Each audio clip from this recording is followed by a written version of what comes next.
Hi, everyone. Welcome back to another episode for Calls for Change. I'm Allie Weitzman with Miguel Badia, and today we're so lucky to have Dr. Abugideiri with us today to talk about the new University Race and Justice course that will be occurring and the pilot that will be occurring for next fall semester. So, Dr. Abugideiri, can you please explain to our audience what the new University Race and Justice course will entail and why the university felt compelled to, one, make this course, and two, make it a required course? First of all, thank you for having me. I'm thrilled to be here.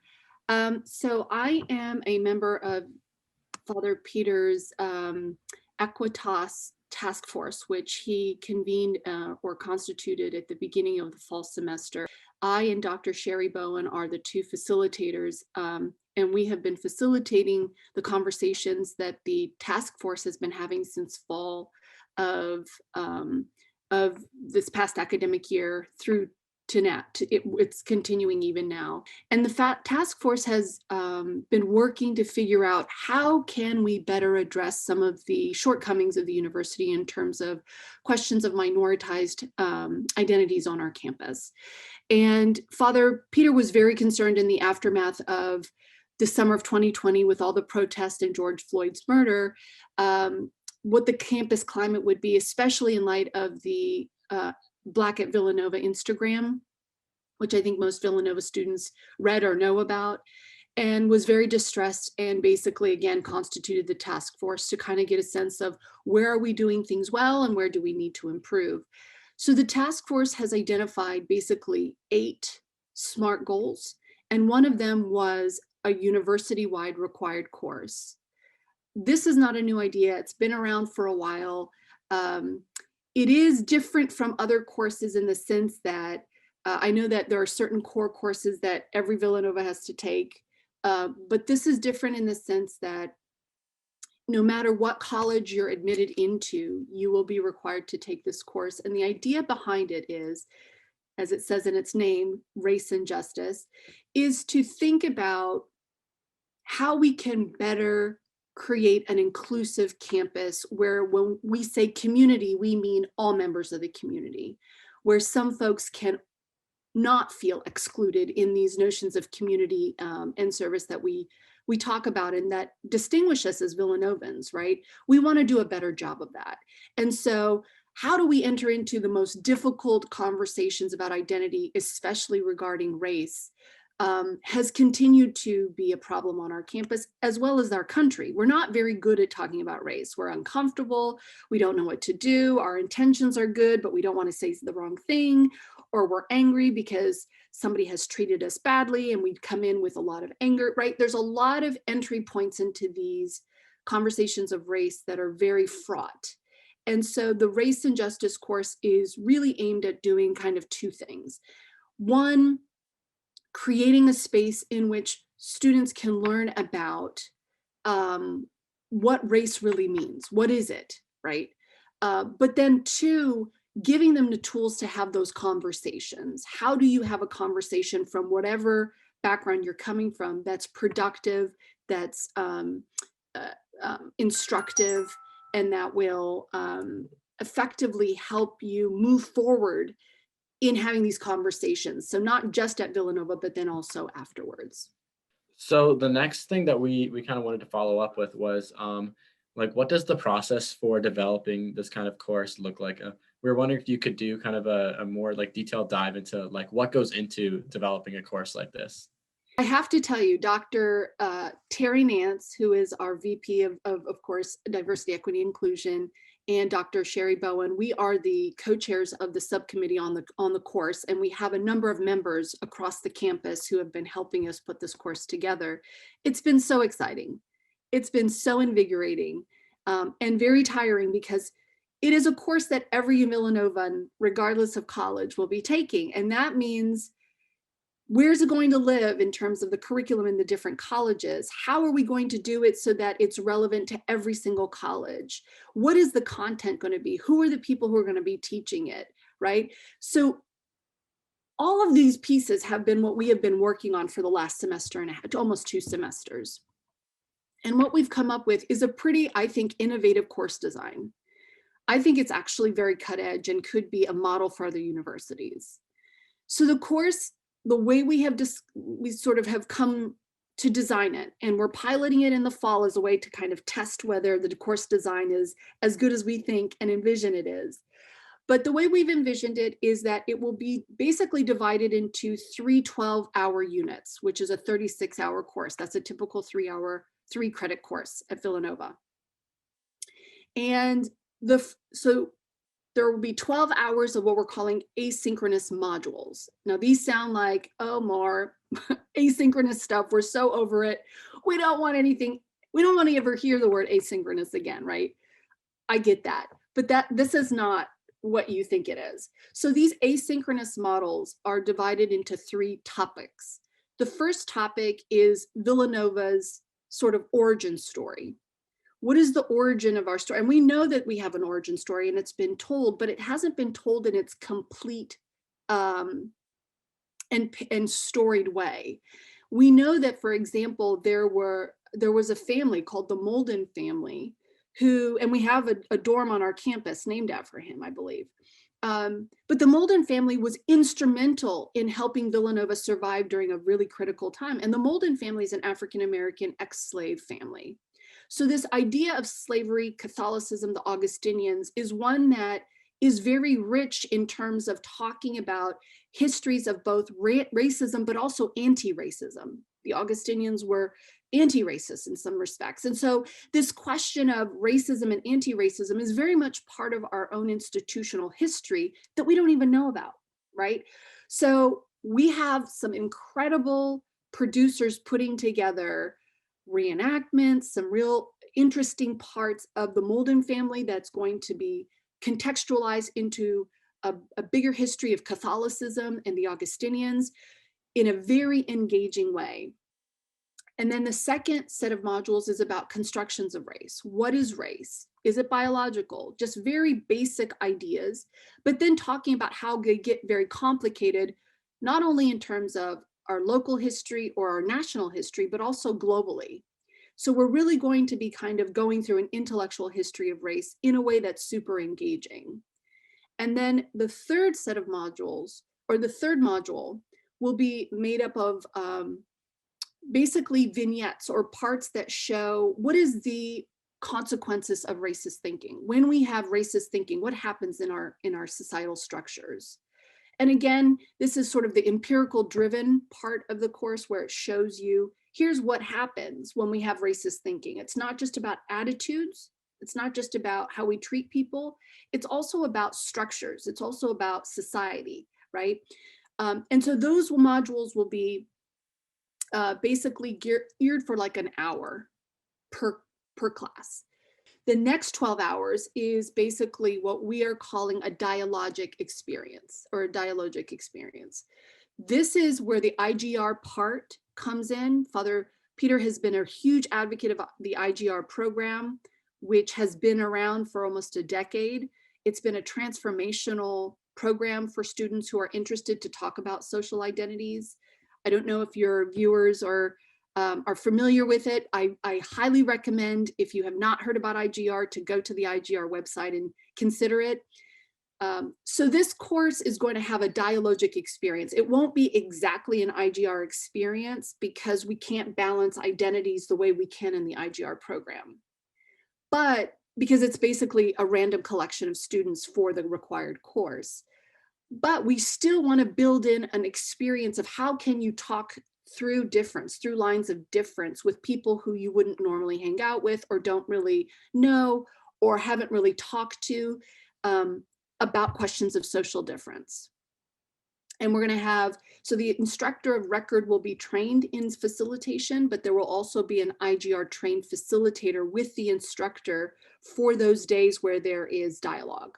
So there typically is an asynchronous model you're watching, you're wrestling with stuff you're watching, and then there's a dialogic class that follows that gives you the opportunity as a student to really think through, okay, what did I just see? Oh my God, Villanova did what? We were part of what? And the Augustinians were great at this and how, right? All of these things you're wrestling with in real time as you're watching those modules. Then you sort of have these dialogic moments to wrestle collectively together with them, right? And think about what does this mean as a Villanovan that this is the history you inherit, right? As a history of both racism and anti-racism. What do you do with that, right? And you're making collective meaning out of that through these dialogic experiences. So there's 12 sort of hours of that. And then the last 12 hours, and this is where things can change, even though it's a universal course, we are earmarking those last 12 hours for each college to develop their own iterations of the course. So if you are admitted into engineering and that's your major, you might take the URJC eventually. This is when we start to develop enough iterations. You might take the URJC in engineering, where those last 12 hours are the disciplinary content based on your college. And that's where you're going to look at race with respect to your college disciplines. And so a faculty member from that college who will be teaching those first two parts will also teach that disciplinary content, where you're talking about various ideas about who, for example, in engineering has not contributed to the field because of questions of race, right? Who's left out of the development of engineering? And if we were more inclusive, what ideas would there have been, right? Had we had other folks also contributing to the fields. And the same thing will happen in VSB and nursing and class. And so the idea is you will be getting 12 hours of kind of more disciplinary specific content related to race that then you'll be able to wrestle with as you go through your major in the rest of your time at Villanova. So that's how we envision it. We have like a whole setup that we think is going to really work well with, blend these three pieces well together. So it's not just 12 hours, 12 hours. It's a blend of them throughout the semester. So yeah, we're starting the pilot in the fall to sort of see, is the design what we think it's going to be? And we're going to be basically assessing students to see what their experience is like in the course, what works, what doesn't, where are the wrinkles, where are the problems, in hopes that we can improve that for the future iterations that come out. So based on like the success of like the pilot, when do you think, like what are the next steps, or like what is the timeline for when you think this will be required for all students? So the next steps after that, so after the fall pilot, I'll be working with a set of faculty who will be developing their iterations of the course all next year. So they won't be teaching it, they'll be developing it. And I will be in conversation with them to sort of say, oh, by the way, we really have to rethink this part. This did not go according to what we thought it would. So in your iteration, consider doing X, Y, or Z. And so those folks will be launching, I think we officially launched the year after, so it'll be fall 2023, where we'll see more iterations being developed. And at that point, we're really going to try to scale up in next year by recruiting even more faculty to be part of the cohort that develops the iteration after that. So it's going to be a kind of scaling up rather than this kind of 1 year launch for every single person. It's going to be gradual because, of course, you can't scale to as many students as we admit in a course of 1 or 2 years. You have to kind of work it slowly. So within the next few years, we hope, to have enough iterations where students can start to take the course. So I can't give you a date where it will officially be required of all Villanova students. It's a launch that will take some time, but we're hoping within the first 3 to 4 years, we get enough iterations up and running. Yeah, that makes sense. And then I know that for other like core curriculum courses, there are like classes specifically for honor students, and like classes that people take with their cohorts. Are there any plans to make an edition of the course for honors? So this is one of the things that we're so excited about, is that colleges, and including, honors isn't typical a college, though it functions as one. All of these things are open for development and sort of creative thinking. So will learning communities take these courses together, right? These are all opportunities that we are leaving open. We're not trying to, as the course designers, we're not trying to say this is the only template of how it can work. We're just putting together constituent parts that we are then putting in the hands of faculty and various entities on campus and saying, how can we develop this to work in the spaces that you're in? So if honors wanted to develop its own iteration, or learning communities wanted to do that, I think that's the way the course has been designed, is with flexibility and adaptability in mind. So I couldn't see a reason why that wouldn't happen. So, some of our viewers may be questioning the necessity of making this course required. So, I'd love to hear more from you about what kind of change you think this course can drive in the Villanova community and why it's essential that every single Villanovan at some point in the near future take this class. So we know that demographic changes are on the horizon. That is inevitable. That is coming, right? I believe at your age group, that demographic has already started to shift tremendously in terms of institutions of higher education. We know the demographics. I don't know if you've noticed within even your time at Villanova, classes are getting more, at the very least, racially diverse, right?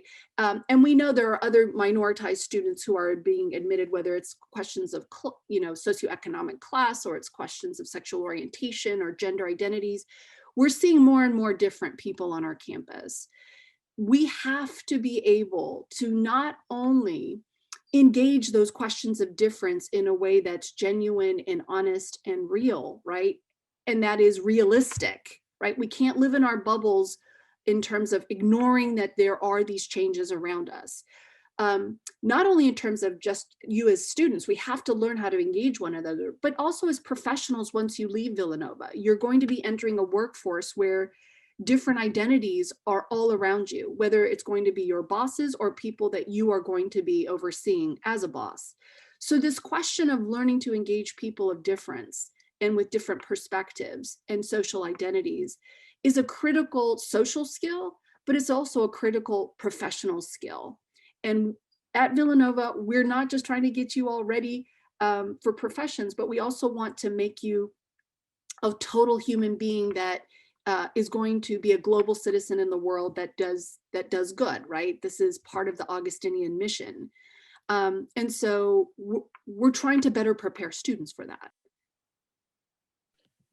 So as you said, there's a lot more different kinds of students with different backgrounds and perspectives coming to Villanova. But as of right now, the majority of students are white. And so we wanted to ask the question of like how or what is the strategy for engaging both like white students and students with minoritized backgrounds and identities?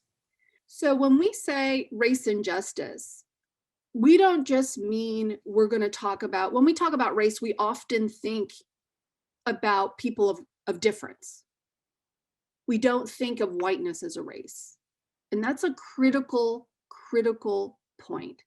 Because once we start talking about race, typically white students, and I've co-facilitated the IGRs on race for many years. So I've seen this happen many times over again. And I bring up questions of race in my class, being a modern Middle East historian as well. White folks have been conditioned. This is not any fault of anybody. This is part of the system, right? This is not about, well, you are white and you don't know you're white. You don't know you're white because the system has taught you to ignore your whiteness, because that's where power is, right? And so this question of, once you understand your race as a white person, you are implicated as everybody else is in the system of race, right? So if you're implicated in the system of race, then it means when we have conversations about race, it includes whiteness. So it's not just, let's take a class and I'm here as a white spectator and I'm going to listen to all of you all who are not white talk about, the drama and misery of being not white. That's not what this course is about. It's really about engaging everyone in a way where everyone has a perspective of how it is to be in the world in whatever skin you're in. And then figure out how it is you're going to deal with people who are not like you.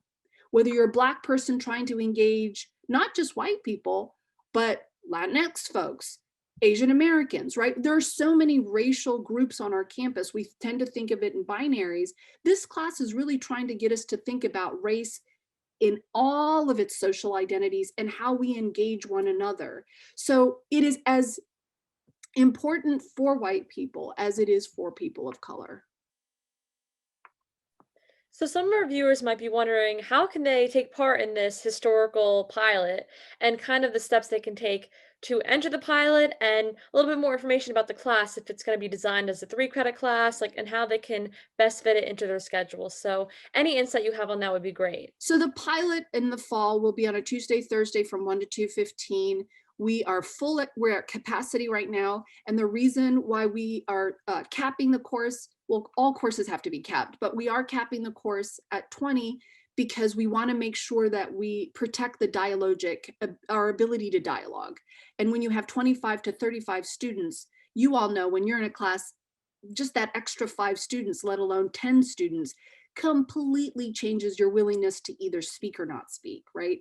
So we want to protect that dialogic experience because that's where a lot of the learning is going to happen. You're processing things you're hearing. Somebody said something that either offended you or you don't know what to do with. That's the whole point of the course. It's very student driven, student engaged, student centered in terms of conversation, dialogue, discussion. So we needed to cap it. We do have a wait list. But again, there will be more iterations, hopefully the year after. So if you don't get into the pilot, there are certainly still other opportunities to take the course the following year. For the pilot, as I said, we're going to be surveying students heavily. So we really wanted to make sure people came in with the clear understanding that this is not a typical course A, but B, we need to survey to make sure we're doing the right thing. We're on the right track. And if you're not willing to do that kind of work, this fall pilot is not for you anyway, because we are going to be heavily assessing, meaning constantly checking in through surveys, through oral feedback. And some students just don't like to do that part. They want to be there, but that's just not their thing, and that's fine. So again, we've closed it off to 20. It is counting as a PNJ. It does carry a PNJ attribute. It will possibly carry a div attribute, I believe 1 or 3. We're still waiting to get approval on that.